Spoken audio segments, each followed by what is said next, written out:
Hi అండి. Welcome back to SS Telugu audio నవలలు. ఈరోజు మీరు వినబోయే నవల ఒక ఇల్లాలి కథ. జిఎస్ లక్ష్మి గారు రచించారు. ఇక నవల్లోకి వెళ్ళిపోదాం. మాంగళ్యం తంతునానేనా మమ జీవన హేతునా. పురోహితుడు మంత్రాలు చదువుతుంటే, మంగళవాద్యాలు మోగుతుంటే శరత్ సునీల మెడలో ముడుముళ్ళు వేశాడు. సమాప్తం. టక్కున చదువుతున్న వీక్లీ మూసేసి లేచింది స్వరాజ్యం. ఏం కథలో! చాలా మట్టుకు ప్రేమతో మొదలై పెళ్లితో ముగుస్తుంటాయి. ఆ రాసేవాళ్లకి తెలీదా అసలు జీవితం అంటే పెళ్లితోనే మొదలవుతుందని? అందులోనూ ఆడవాళ్ళకి ఆ మాట మరింత నిజమవుతుంది. చిరాగ్గా గోడ గడియారం వైపు చూసింది. 10:30 దాటింది. ఈ ప్రమీలంకా రాలేదేంటా అనుకుంటూ కిటికీలోంచి వీధి వైపు తొంగి చూసింది. రాత్రి 8 గంటల నుంచి అది ఎన్నోసారో అలా చూడ్డం. ఈసారి గేటు దగ్గర ప్రమీల వస్తున్నట్టేం కనిపించలేదు. కాస్త భయం వేసింది స్వరాజ్యానికి. ఎక్కడికెళ్ళుంటుంది? ప్రమాదమేమీ జరగలేదు కదా. ఆ అమ్మాయి రాజ్యం. లోపల నుంచి అత్తగారు పంకజం పిలుస్తోంది. కాసిని మంచినీళ్ళు ఇవే. ఆ గదిలోకి పరిగెత్తినట్టే వెళ్ళింది స్వరాజ్యం. పంకజం పడుకున్న మంచం పక్కన స్టూల్ మీదే నీళ్ల జగ్గు, గ్లాసు ఉంటాయి. అవి ఆవిడ చేతికి అందుబాటులోనే ఉంటాయి. కానీ ఆవిడ లేచి తీసుకోదు. ఎక్కడో ఉన్న స్వరాజ్యం వచ్చి జగ్గులో నీళ్లు గ్లాసులో కొంచిచ్చి ఆవిడ సగం దాకా లేచి కూర్చుని తాగేదాకా అక్కడే నిలబడి తాగాక గ్లాస్ అందుకుని స్టూల్ మీద పెట్టి రావాలి. అలాగే జరిగింది ఇప్పుడు కూడా. నీళ్లు తాగి గ్లాస్ అందిస్తూ పెద్దాడొచ్చాడే అని అడిగింది. వచ్చారు, పడుకున్నారు క్లుప్తంగా చెప్పింది స్వరాజ్యం. మరి చిన్నాడు? ఊరెళ్ళాడు కదా. మరి ప్రమీల? అప్పుడు అడిగింది పంకజం కూతురు గురించి. ఇంకా రాలేదు, అందుకే చూస్తున్నాను. టైం ఎంత అయింది? 10:30. వచ్చేస్తుందిలే, ఫ్రెండ్స్తో ఎక్కడికో వెళ్ళుంటుంది సమర్థించింది కూతుర్ని అత్తగారు. ఆశ్చర్యపోయింది స్వరాజ్యం. ఈడొచ్చిన పిల్ల రావలసిన సమయానికి ఇంటికి రాకపోతే కలిగే ఆందోళన, ఆతృత ఆ తల్లికి లేవా? కూతురి మీద నమ్మకం ఉండడం మంచిదే, కానీ అది గుడ్డి నమ్మకం కాకూడదు కదా. ఫ్రెండ్స్తో ఎక్కడికైనా వెళ్లడం తప్పేం కాదు, కానీ ఆ మాట చెప్పి వెళ్ళొచ్చు కదా. ఆ వెళ్లడం కూడా మరీ ఇంత రాత్రి వరకునా? అదే మాట అత్తగారితో అంటే, పోనీలేవే, చదువుకునే పిల్లలకి ఏవో సరదాలుంటాయి కదా అని సమర్థిస్తుంది. ఇంకా మాట్లాడితే తండ్రి లేని పిల్ల కదా అంటుంది. తండ్రి లేని పిల్ల అని గారం చేసి చేసి ఈ తల్లి అన్నగారులు కలిసి ప్రమీలని ఎక్కడికి చేరుస్తారో అనుకుంది స్వరాజ్యం. వెంటనే తన తల్లి సరస్వతి గుర్తొచ్చింది. తండ్రి దగ్గరగా లేని తనని తమ్ముడు తిలకని ఎంత గుండెల్లో పొదుకుని పెంచిందో గుర్తుకొచ్చింది. తను కూడా తండ్రి లేకుండానే పెరిగింది. లేడంటే తనకి జ్ఞానం వచ్చాక తండ్రిని చూసిన గుర్తు లేదు. తను పుట్టినప్పుడు స్వతంత్రోద్యమం తీవ్రంగా జరుగుతున్న రోజులు. 1942 క్విట్ ఇండియా మూవ్మెంట్. కనపడ్డ ప్రతి స్వతంత్ర యోధుణ్ణి జైల్లో పెట్టే రోజులవి. అప్పుడు ఆ మూవ్మెంట్లో జైలుకెళ్లిన తండ్రి మళ్లీ తనకి ఏడాది దాటాక విడుదలయ్యాడట. ఇలా అరెస్ట్ అవుతూ విడుదలవుతూ ఉద్యమంలో తీవ్ర స్థాయిలో పనిచేసే సమయానికి తను 4 ఏళ్ల వయసులో ఉన్నప్పుడు 1946లో అరెస్టే జైలుకెళ్లిన మనిషి మళ్లీ ఇంటికి తిరిగి రాలేదు.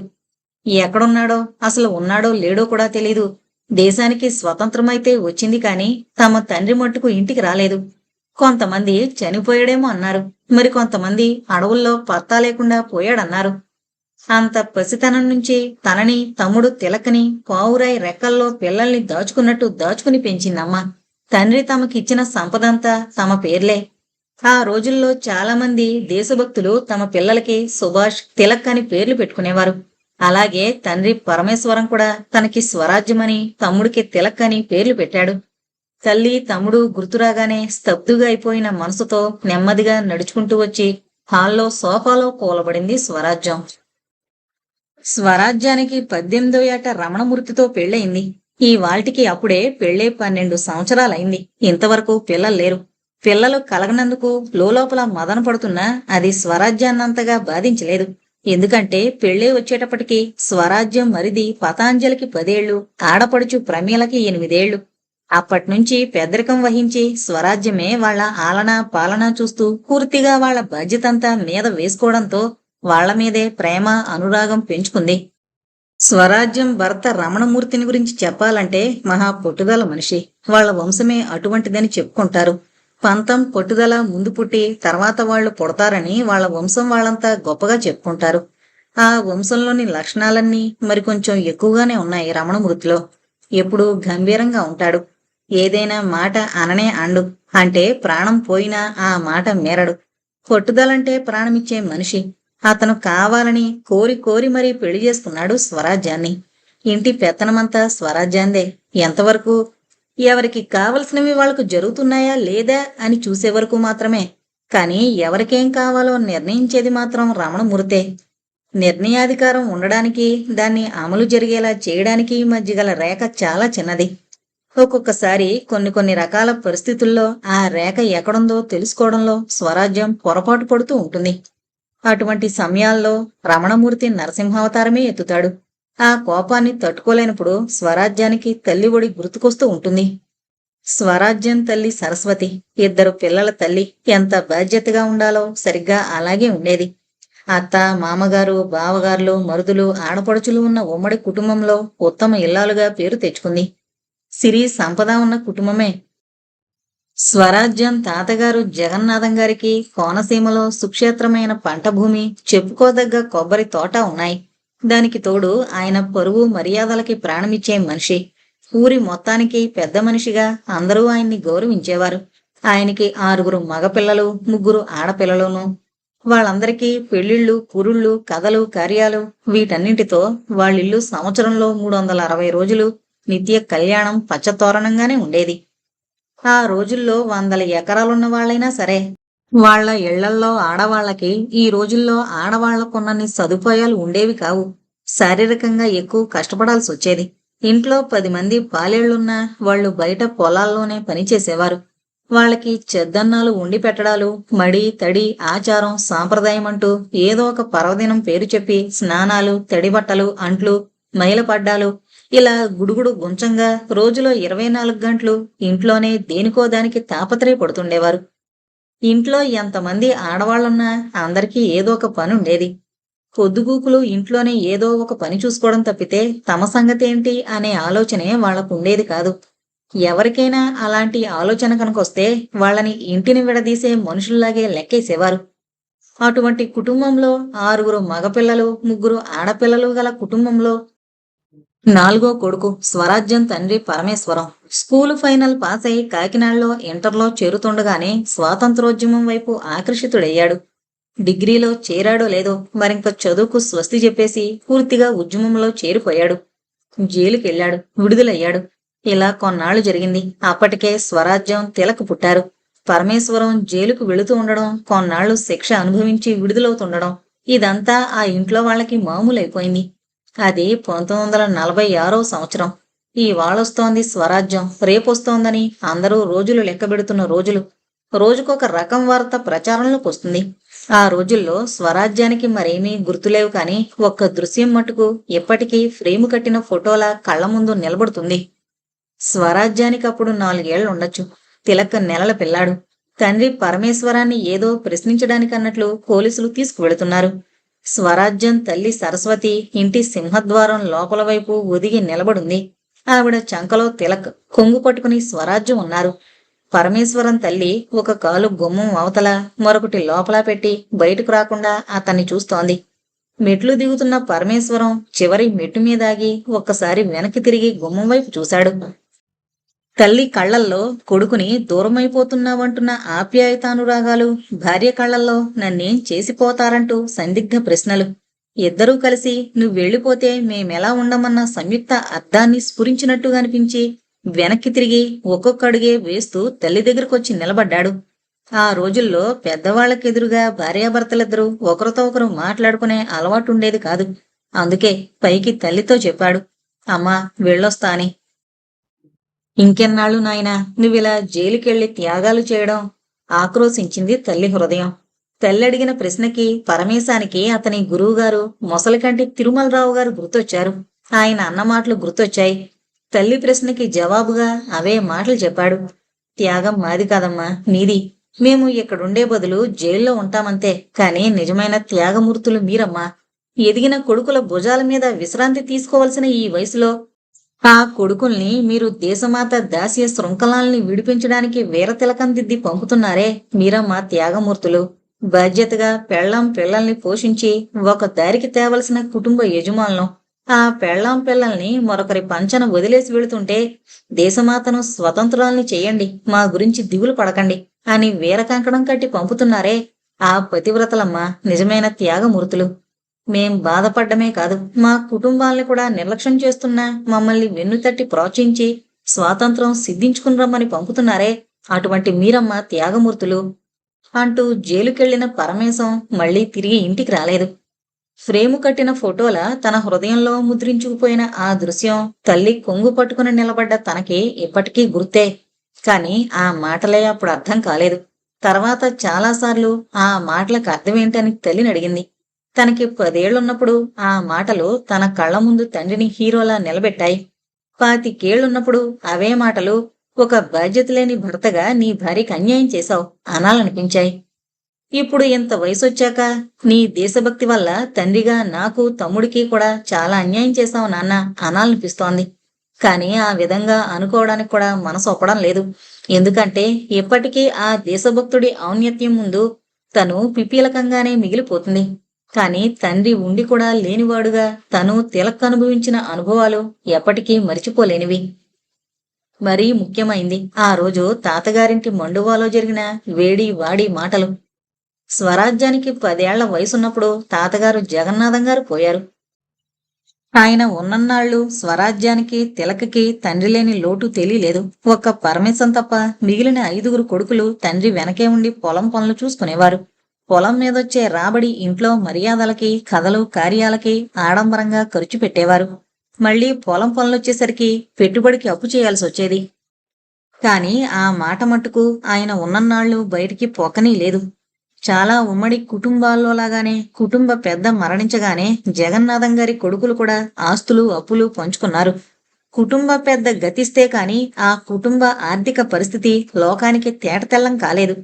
జగన్నాథం గారు పోగానే పైకెవరికీ తెలియని ఆయన రాసిన ప్రామిసరీ నోట్లన్నీ బయటపడ్డాయి. వడ్డీలు చక్రవడ్డీలయ్యాయి. తెల్లబోయారు కొడుకులు. మేడిపండు చందమైంది వాళ్ల పరిస్థితి. పరువు వీధిన పడకుండా ఉండడానికి చాలా భాగం పొలం అమ్మక తప్పలేదు. అన్ని అప్పులు తీరాక చూసుకుంటే ఎదుగుతున్న పిల్లలతో, చాలీచాలని పొలంతో ఆయన పిల్లలందరూ ఆ మండువాలో దిక్కుతోచక నిలబడ్డట్టయ్యారు. ఆస్తి ఉందనే భరోసాతో చదువులు, ఉద్యోగాల మీద దృష్టి పెట్టకపోవడం వల్ల అన్నదమ్ములందరూ ఒక్కసారిగా ఆర్థికంగా దిగజారిపోయారు. ఆడపిల్లల్లో సుందరమ్మ, ఆమెకి 13వ ఏడు నుండి భర్తని వదిలేసొచ్చి పుట్టింట్లోనే ఉంటోంది. పరమేశం ఎక్కడున్నాడో, అసలు ఉన్నాడో లేడో కూడా తెలీదు. అతని భార్య సరస్వతి, పిల్లలు స్వరాజ్యం, తిలక్. ఇప్పుడు వాళ్ల బాధ్యత ఎవరు తీసుకోవాలి? అందరికీ అదో పెద్ద ప్రశ్నార్థకమైపోయింది. ఆ రోజు మండువాలో అందరూ సమావేశమయ్యారు. 10 ఏళ్ల స్వరాజ్యానికి ఆ రోజు అందరి పద్ధతి ఎంతో విచిత్రంగా తోచింది. ఇది వరకైతే ఇంట్లో అందరూ కలిసి కూర్చున్నప్పుడు ఆడవాళ్లంతా ఒకవైపు, మగవాళ్లంతా మరోవైపు కూర్చునేవారు. కాని ఇప్పుడు అలా లేదు. వీధి గుమ్మం కనపడేలా కుర్చీ వేసుకుని పెద్ద పెద్దనాన్న కూర్చుంటే అక్కడే పెద్ద పెద్దమ్మ కూడా కింద కూర్చుంది. వాళ్ల పిల్లల నలుగురు అక్కడికి దగ్గరలోనే కూర్చున్నారు. చిన్న పెదనాన్న అతని పడక గది గుమ్మం దగ్గర కుర్చీ లాక్కుని కూర్చుంటే రమణ దొడ్డమ్మ వాళ్ల పిల్లలు ఆ కిందే కూర్చున్నారు. ఏంటో అందరూ ఎవరి భార్యా పిల్లల్ని వాళ్ళు దగ్గర పెట్టుకుని కూర్చుని మిగిలిన వాళ్ళని వేరుగా చూస్తున్నట్టు అనిపించింది. స్వరాజ్యానికి అంత చిన్న వయసులోనే. సుందరమ్మ అత్తయ్య అప్పటిదాకా పనిచేసి వచ్చినట్టుంది. పక్కన నడవా వైపు కొంగు పరుచుకుని పడుకుంది. తల్లి సరస్వతి 7 ఏళ్ల తమ్ముడు తిలక్ని ఒళ్ళో కూర్చోబెట్టుకుని తన చుట్టూ చేతులు వేసి దగ్గరకు లాక్కుని కూర్చుంది. పెదనాన్న గొంతు విప్పాడు. మిగిలిన కాస్త పొలం మనం 5గురం అన్నదమ్ములం పంచుకుందాం. దాని మీదొచ్చే ఫలసాయం మన సంసారాలకే అరకొరగా సరిపోతుంది. మరింక సరస్వతి ఆడది, పొలమిస్తే మటుకు ఏం చేసుకోగలదు. అందుకని మనందరం ఒక్కొక్కళ్ళింట్లో ఎన్నాళ్లను ఉంచుకుని పోషిద్దాం. చిన్న పెద్దమ్మ అందుకుంది. ఎంతమందినని పోషిస్తాం? ఇప్పటికే ఈ నేల నుంచి సుందరమ్మ ఇక్కడే ఉందాయే. ఆవిడ్ని కూడా పంచుకోవాలి కదా. పిల్లలిద్దరు, పెద్దలిద్దరు. తా దూర కంతలేదు, మెడకో డోలన్నట్టు మనకే దిక్కులేదు. మరింక వీళ్ళనెక్కడ చూడగలం? నడవాలో ఉన్న సుందరమ్మ తెల్లబోయింది. అప్పటికావిడికి 32 ఏళ్లుంటాయి. సరస్వతి కన్నా 7 ఏళ్లు పెద్దది. తనని, సరస్వతి పిల్లల్ని అందరూ కలిసి పంచుకుంటారని వినగానే ఒక విధమైన ఆవేశంలాంటిదొచ్చింది. మమ్మల్ని పంచుకుంటారా అని గట్టిగా అడిగింది. తమ్ముడు అంతకన్నా గట్టిగా చెప్పాడు. మమ్మల్ని ఏం చేయమంటావే? మేమే సంసారాలతో వీధిన నిలబడ్డట్టయింది. ఎన్నాళ్ళనుంచి పుట్టింట్లో ఉంటున్న నువ్వు పుట్టింటి వాళ్ళు పట్టించుకోని ఆవిడ, పిల్లలు ఎవరి దగ్గర ఎన్నాళ్ళుండాలో తేల్చుకోవద్దు. ఆడాళ్ళని పిల్లల్ని వీధిలోకి గెంటేస్తే ఊళ్ళో అందరూ మా మొఖాలు తగలేస్తారు. పోయినాయన కొంప ముంచిపోయాడు. సుందరమ్మకి పిచ్చి కోపం వచ్చింది. నన్ను ఎన్నాళ్లకి పంచుకుంటారట్రా మీరు? నాకు 13 ఏళ్లున్నప్పుడు నాన్న నన్ను అత్తారింటి నుంచి తీసుకొచ్చేశాడు. వాళ్ళివ్వాల్సిన డబ్బంతా పుచ్చుకున్నాడు. ఆ డబ్బేమైనా నాకిచ్చాడా? నే దాచుకున్నానా? అంతా ఈ ఇంటికే కదా పెట్టాడు. ఈ ఇంటికి కాదురా నేను చాకరీ చేస్తా. నేనొచ్చినప్పటినుంచి ఈ ఇంట్లో ఆడాళ్ళందరి పురుళ్ళు పుణ్యాలు నా చేతి మీద కాదురా జరిగింది. ఈ రోజు నేను బొడ్డు కొయ్యని పిల్లాన్నొక్కడిని చూపించండి ఇక్కడ. నన్ను పంచుకుంటారా మీరు? మరదలు అందుకుంది. గట్టిగా అరవకండి, నలుగురు వినగలరు. పెద్దాయన ఉన్నప్పుడు వేరు, ఆయన ఇష్టమొచ్చినట్టు చేసి అందర్నీ ముంచిపోయాడు. ఇప్పుడు ఈ ఇల్లు విడిపోయింది. ఎవరికి వాళ్ళమే యజమానులం. మీ ఇల్లంటూ మీది మీరు వదిలేసొచ్చాక ఎవరు ఎన్నాళ్ళుండమంటే అన్నాళ్లే కదా మీరుండాలి. తెల్లబోయింది సుందరమ్మ. ఇటువంటి పరిస్థితి ఒకటి వస్తుందని ఆవిడ ఊహించలేదు. తండ్రి ఉన్నన్నాళ్లు తెలియలేదు. ఇప్పుడు తను మరొకరి పంచన ఉండాల్సిన పరిస్థితి. అది కూడా ఇంకా తనకి ఒంట్లో ఈ మాత్రం ఓపుకుంది గనుక, వాళ్ళకింకా తన చాకరీ కావాలి కనుకను. మరి ఆడపిల్లలకి తండ్రిదేమీ రాదా? గొంతు పెగిల్చుకుని అడిగింది. ఆడపిల్లలకేమొస్తుంది? తల్లి బంగారం తప్పితే. అదేదో మీ మెళ్ళలోనే ఉందిగా, ఒంటిపేట గొలుసొకటి, అదే మీ ఆస్తి అంది మరదలు ఖచ్చితంగా. సుందరమ్మ సంగతి తేలిపోయింది. మరి సరస్వతి సంగతో అనుకున్నారందరూ. చిన్నపేదనానన్నాడు. పరమేశం ఇన్నాళ్లైనా రాలేదు. వస్తాడో రాడో తెలీదు. మరి సరస్వతి పిల్లల మాటేంటి? బాబాయి అందుకున్నాడు. ఏముంది, కట్టుకున్న మొగుడికి తప్పినా మనకి తప్పుతుందా? ఆవిడ కూడా ఇన్నాళ్లని తలొకరి ఇళ్లలో ఉంటుంది. ఆలోచన స్తంభించిపోయినట్టున్న సుందరమ్మ సరస్వతి వైపు చూసింది. 10 ఏళ్ల స్వరాజ్యాన్ని 7 ఏళ్ల తిలకని దగ్గరగా పొదువుకుని ఒక మూల తలంచుకుని కూర్చుంది సరస్వతి. వాళ్ళని చూడగానే సుందరమ్మకి పరమేశం గుర్తుకొచ్చాడు. అతనన్న మాటలు గుర్తుకొచ్చాయి.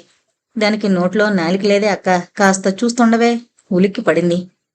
సుందరమ్మకి ఇంట్లో అందరి ఉద్దేశం ఏంటో అర్థమైపోయింది. సరస్వతిని కూడా తనని వాడుకున్నట్టే ఇంట్లో చాకరీకి వాడుకుంటారు. ఎవరికి అవసరమైతే వాళ్ళు పిలిపించుకుంటారు. అవసరం తీరాక పొమ్మంటారు. ఆ పిల్లలిద్దరినీ వాళ్ల పిల్లల కన్నా తక్కువగా చూస్తారు. వాళ్ల పిల్లలు తొడిగి వదిలేసిన బట్టలు వీళ్ళకిస్తారు. వాళ్ళు పడేసిన తిండి వీళ్ళకి పెడతారు. సుందరమ్మ ఇంక ఊరుకోలేకపోయింది. తన సంగతికేం, పోయే వయసే కాని వచ్చే వయసు కాదు. కాని ఆ పిల్లలు, వాళ్ల భవిష్యత్తంతా ముందే ఉంది. సరస్వతి ముద్దరాలు, మాట్లాడదు. తన నోరు బయటపడినా సరే ఈ అన్యాయాన్ని మట్టుకు సహించకూడదు. వాళ్ళు పరమేశం పిల్లలు. దేశాన్ని బానిసత్వం నుంచి తప్పించుదామని అన్నీ వదులుకుని వెళ్లిన పరమేశం పిల్లలే బానిసలుగా బ్రతకాలా? తట్టుకోలేకపోయింది. వీళ్ళందరితో సమానంగా తనకు హక్కు లేకపోవచ్చు, కాని ఆ పిల్లలకి సర్వహక్కులు ఉన్నాయే. అన్నీ తెలిసి కూడా అన్యాయం చేస్తున్న అన్నదమ్ముల్ని చూస్తూ ఊరికే ఉండలేకపోయింది సుందరమ్మ. అలా కుదరదురా అన్నయ్య. పరమేశానికి కూడా ఆస్తిలో వాటా ఉంది కదా, అది ఎంతుంటే అంతా సరస్వతికి ఇవ్వాల్సిందే. పొలం పనులు ఆడది, అదేం చూసుకుంటుంది? అదేదో మేం చూసి పెడతాంలే అన్నాడు చిన్న పెదనాన్న ఆకుకి అందకుండా పోకకి పొందకుండా. ఇలా వదిలేస్తే వాళ్ళు డబ్బు ఓ ఏడాది ఇవ్వచ్చు, మరో ఏడాది ఇవ్వకపోవచ్చు అనుకున్న సుందరమ్మ, పొలం కాదు, ఆ పొలం వారి డబ్బు ఎంతొస్తే అంతా లెక్కగట్టిచ్చేయండి. ఇంట్లో కూడా తన వాటా తనకిచ్చేయండి ఖచ్చితంగా చెప్పింది. బాబాయ్ గయ్యమన్నాడు. ఏంటే ఇంట్లో వాటా అంటావు? ఇదేమైనా భవంతా? ఈ మొండువా ఇంట్లో అందరికీ తలో గది వస్తుందంతే. ఆ ఒక్క గదే ఇవ్వండి పట్టుదలగా అంది సుందరమ్మత్తయ్య. తెల్లబోయారు అన్నదమ్ములు. నన్ను కూడా ఎవరూ పంచుకొనక్కర్లేదు. నేను సరస్వతి పిల్లల్ని పెట్టుకునుంటాం. న్యాయంగా సరస్వతికి ఇవ్వాల్సిన వాటా ఇవ్వండి. ఇంట్లో అన్నదమ్ములందరితో సుందరమ్మ ఒక విధంగా యుద్ధం చేసిందనే చెప్పుకోవచ్చు. గడికట్టని పరమేశం పిల్లల తరపున వకాల్తా పుచ్చుకున్నట్లు పూనుకుని ఊళ్ళో పెద్ద మనుషులతో కూడా చెప్పింది. ఎలాగైతేనేం బ్రహ్మ ప్రయత్నం మీద అరుగు మీద ముందరగది కాస్త డబ్బు సరస్వతికి ఇప్పించగలిగిందావిడ. పిల్లల్ని సరస్వతి పావురాయిలా రెక్కల్లో పొదువుకుంటే సుందరమ్మ ఆ పావురాయికి కర్రపుల్లలతో ఒక గూడుని అమర్చింది. 10 ఏళ్ల స్వరాజ్యం ఆ మండువాలో జరుగుతున్నదంతా ఆశ్చర్యంగా చూస్తుండిపోయింది. తాతగారు ఉన్నన్నాళ్ళు ఒక్కళ్ల గొంతు కూడా పైకి లేచేది కాదు. ఆయనన్న మాట శాసనంలా నడిచేది. అలాంటింట్లో అందరూ గట్టిగా అరవడం కొత్తగా కనిపించింది. అన్నింటికన్నా స్వరాజ్యానికి గొప్పగా కనిపించిందేంటంటే సుందరమ్మత్తయ్య మాటలు. ఆవిడంత ఖచ్చితంగా గట్టిగా మాట్లాడడం స్వరాజ్యం అంతకు ముందెప్పుడూ చూడలేదు. కాని ఆ 10 ఏళ్ల వయసులో కూడా ఒకటి మాత్రం స్వరాజ్యానికి బాగా అర్థమైంది. నోరులేని తమ తల్లికి తమ తరపున మాట్లాడే మనిషి తమ మనిషి అంటూ ఉంటే అది సుందరమ్మత్తయ్యే అని. అప్పుడే ఒక విషయం స్వరాజ్యం మనసులో బాగా నాటుకుపోయింది. అదేంటంటే అన్యాయం అన్నది ఎక్కడ జరుగుతున్నా సరే దానిని ఆడవాళ్లైనా సరే చిన్నవాళ్లైనా సరే ధైర్యంగా ఎదిరించొచ్చు అని. అప్పట్నుంచి సుందరం, సరస్వతి, స్వరాజ్యం, తిలక్ ఆ అరుగు మీద గదిలోనే ఉండడం మొదలు పెట్టారు. ఒక మూల వంట, మరో మూల పడక ఏర్పాటయ్యాయి. టంగున కొడుతున్న గడియారం గంటలకి పాత జ్ఞాపకాల్లోంచి ఈ లోకంలోకొచ్చింది స్వరాజ్యం. టైం చూస్తే 11. ఈ ప్రమీలింకా రాలేదేంటో. ఈ సంవత్సరంలో ప్రమీల డిగ్రీ చదువు అయిపోతుంది. ఆ పైన రమణమూర్తి వెనకాల పడి తొందరలో మంచి సంబంధం చూసి పెళ్లి చేసేయాలి. తను తొందర పెట్టకపోతే రమణమూర్తి పట్టించుకోడు. 8 ఏళ్లప్పటినుంచి ప్రమీలని స్వంత కూతురి కన్నా ఎక్కువగా ప్రేమించి పెంచింది. ఒక మంచి ఇంట్లో పడేస్తే తన పెంపకానికి ఫలితం దక్కుతుంది. ఇక మరిది పతాంజలి సంగత. ఎంఎస్సీ పూర్తయి 6 నెలలైంది. అప్పట్నుంచి ఇంటర్వ్యూలకి వెళ్ళొస్తూనే ఉన్నాడు. ఇవాళో రేపో ఎక్కడొక్కడ ఉద్యోగం దొరకపోదు. తాము ట్రాన్స్ఫర్ల మీద తిరుగుతూ ఇదిగో ఈ హైదరాబాద్ ట్రాన్స్ఫర్ అయి 5 ఏళ్లయింది. ఇక్కడికొచ్చాక రమణమూర్తికి స్వంతిల్లు కట్టుకోవాలనిపించింది. 2 ఏళ్ల క్రితమే బర్కత్పురాలో చిన్న స్థలం ఒకటి కొని లోన్ తీసుకుని చక్కని ఇల్లొకటి కట్టుకున్నారు. పతాంజలి, ప్రమీలల బాధ్యతలు తీరిపోతే తనకి కాస్త నిశ్చింత. ఆ వెయ్యేదాకా తనకి టెన్షన్ తప్పదు. 1కి 10 సార్లు ముందు విషయాలు వెనక విషయాలు ఆలోచిస్తూ కిటికీకి సోఫాకి మధ్య కాళ్లు నొప్పులు పుట్టేలా పచార్లు చేస్తోంది స్వరాజ్యం. బయట మోటార్ సైకిల్ ఆగిన శబ్దానికి గబగబా కిటికీ దగ్గరికెళ్లి గేటు వైపు చూసింది. గేటు బయట ప్రమీల మోటార్ సైకిల్ పక్కన నిలబడి దానిమీద కూర్చున్న అబ్బాయితో ఏదో చెబుతోంది. కంగారు పడింది స్వరాజ్యం. ఏంటి పిల్ల చేస్తున్న పని? పరాయి మగాడితో అర్ధరాత్రి దాకా మోటార్ సైకిల్ ఎక్కి తిరిగొచ్చింది చాలక ఇంటి ముందు దిగి అతనితో కబుర్లు చెప్పడానికి ఎంత ధైర్యం? వెంటనే తమ పడక గది వైపు చూసింది. భర్త రమణమూర్తి మంచి నిద్రలో ఉన్నట్టున్నాడు. అంతా నిశ్చలంగా నిశ్శబ్దంగా ఉంది. తేలిగ్గా ఊపిరి పీల్చుకుంది. నెమ్మదిగా శబ్దం కాకుండా వీధి తలుపు తీసింది. ప్రమీల కూనిరాగం తీసుకుంటూ లోపలికొచ్చి వదిన్ని చూసి పాట ఆపేసింది. ప్రమీల మొహం చూసింది. సాయంత్రమంతా ఎంతో సంతోషంగా గడిపినట్టు మొహమంతా వెలిగిపోతోంది. ఏమనాలో తోచలేదు స్వరాజ్యానికి. అన్నం పెట్టనా అని అడిగింది. ఫ్రెండ్ బర్త్డే అయిందొదినా, బయట తినేశాను అంటూ గదిలోకి వెళ్ళిపోయింది.